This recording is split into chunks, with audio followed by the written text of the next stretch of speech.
Hey, this morning I'd like to talk about and harvest some Yacon. That's Yacon, Y-A-C-O-N, or Yacon with J-A-C-O-N. It is one of the lost crops of the Incas that didn't make it out of South America when the Spanish came in for conquest.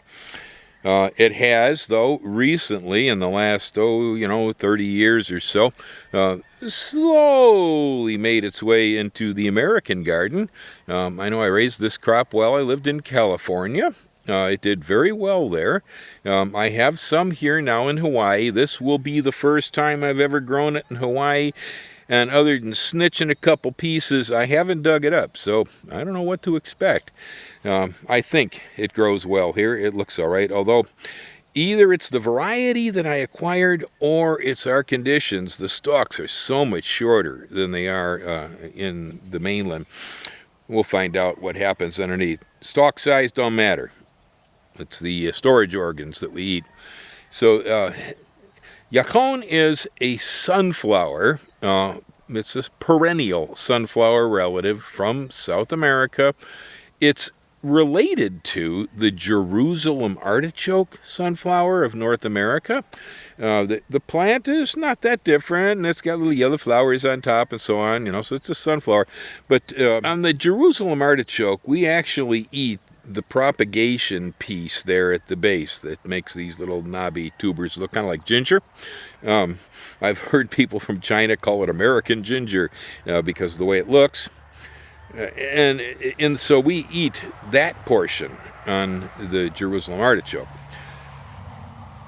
On the Yacon, that part is not eaten. That's what we use to propagate the plant. What we do eat is this large storage organ. Looks almost like a yam. It has a flavor to me that is sweet. It's something on the order of jicama or water chestnut. Sometimes I think it reminds me in the mouth of Asian pear because of the way the water releases. It's not quite as sweet, but it is pretty sweet. And the nice part of it is that this is an invert sugar. It's a type of sugar that will not release in the bloodstream easily, and so diabetics can enjoy a sweet treat with this one. I like to use it in stir fry in replacement for a water chestnut. It actually fits into a fruit salad in combination with fruits, and it is also really good cut up like jicama as a salsa or as a salad herb. Right here are the plants. They're not overly impressive in their appearance, as I said. That's a sunflower. I see they are really rising up out of the soil there, lifting with their growth. There's one here right on that end that's been broken a few times by the wind.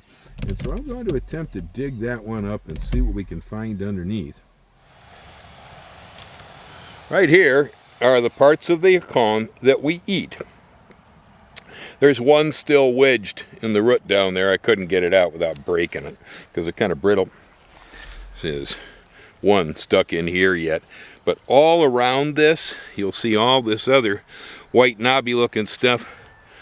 All of that is what we use for propagation to continue the plant's growth. Okay, so first thing we're going to do here is I'm going to cover how to propagate the plant.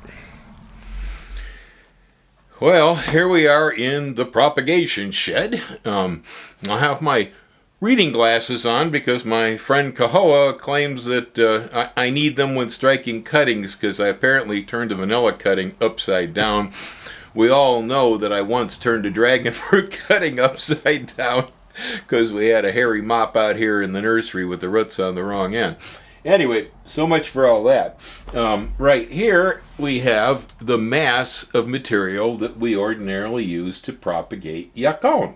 You can see here how the little stems have emerged from eyes that are on this stuff here. Now, I'm going to see, it's been a while for me, but there you go. Okay, simple enough. Pieces just like that will work fine to propagate this plant. So the first thing I'm going to do here is I'm going to break this down into reasonable size pieces for propagation. There's a variety of different ways we could approach this. Looks like it's going to be obstinate, and so I believe that my brother and my sister-in-law gave me this folding buck hunter probably to dispatch pigs, but I'm going to take after a vegetable with it. Here's a knife you guys sent me for Christmas. Thank you. There you go. Very good. That worked.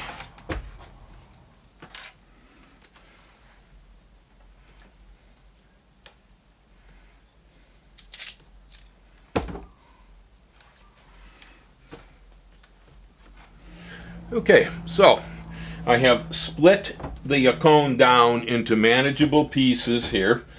I've washed it. We had some ants in here, and we didn't want the ants in our propagation, so we've taken them out.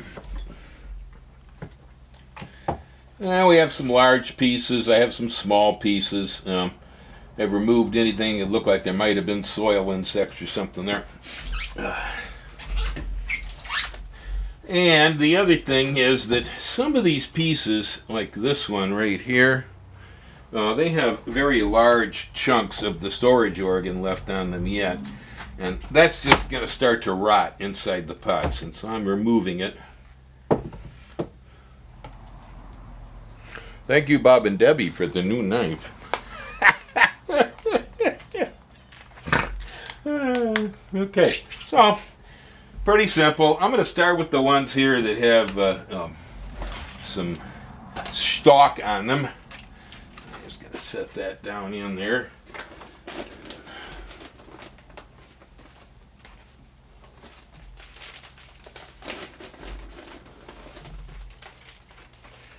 Toss a little soil over the top. Now, these have little points right there on the ends. You can see that it's like a bud eye. You want those pointing up.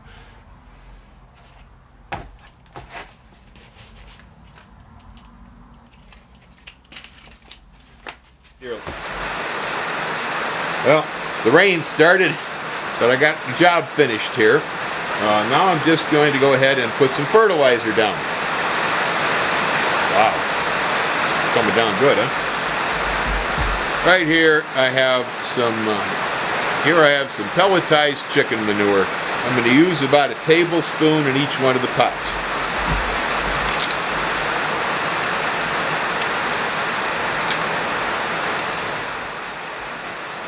And then maybe a teaspoon or so in the little guys here.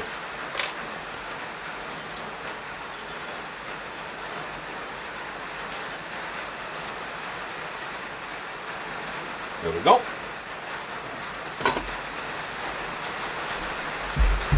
Well, other than adding water, we're done. Well, adding water and watching them grow. So you gotta sit back, watch this go. Well, welcome to the tasting kitchen. I'm going to taste this for you so you can maybe try to get an idea of what it's like. It looks a lot like a sweet potato. I'm going to peel it first, because the skin, I have washed these, but still, the skin gets dirty. There were ants crawling around in here and slugs and a variety of different things that I really don't want to eat. So, plus, lava dirt. Lava dirt's crunchy. We don't like it. The skin on Yacon is not all that delicious anyway. So, nothing to lose here. I just peel it like a potato. Alright, anybody ask me, where'd you get that potato peeler, Bill? Sure. This is made by Victorinox, the people that make the Swiss Army knives. And you can find them on Amazon. They are the best potato peelers in the whole world, as far as I'm concerned. Sharp, easy to use. Alright, there we go. Pretty good. Alright, so here is our Yacon. And I am going to cube this for later use in a salad.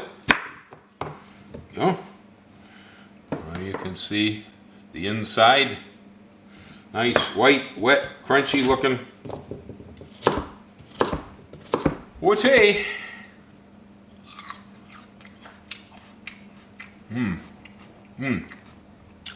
That's really good. Okay.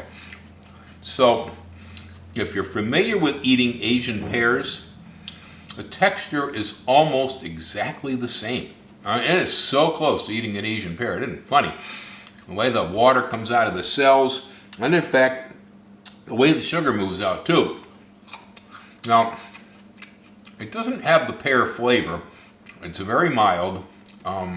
Let's see. Very, very, very slightly earthy and floral combined. The flavor is something on the order of a watered chestnut. Pretty close. Not too far off a watered chestnut. But sweeter. You could sit around and eat a lot of this. Like I say, it's possible to use this in stir fries as a watered chestnut. Use it like jicama in any recipe where you might put that as a salsa or in a salad or something. This could go into a fruit salad. This stuff would even go into a smoothie. And as I said, it's quite sweet. It's very delicious, enough that it would fit in fruit salads, but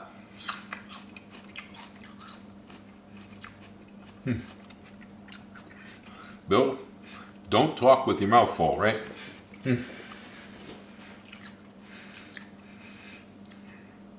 Now, this is a invertase sugar that's in here. It's a type of sugar that diabetics can consume. So here is a nice, crunchy, sweet treat that anybody who has problems with blood sugar can consume. Quality here and the yield was similar to what I saw in California. Not a lot of difference. The size of the stalk was considerably smaller. I don't understand that. But the stalk isn't what we're eating, and so it doesn't really matter that way. So it grows really well in Hawaii. I know it grows well in California. I think any place that's probably got a growing season of 200 days or more should work really well to produce a crop of this. If you have less than that, well, you're probably going to have to start it in the greenhouse and move it out.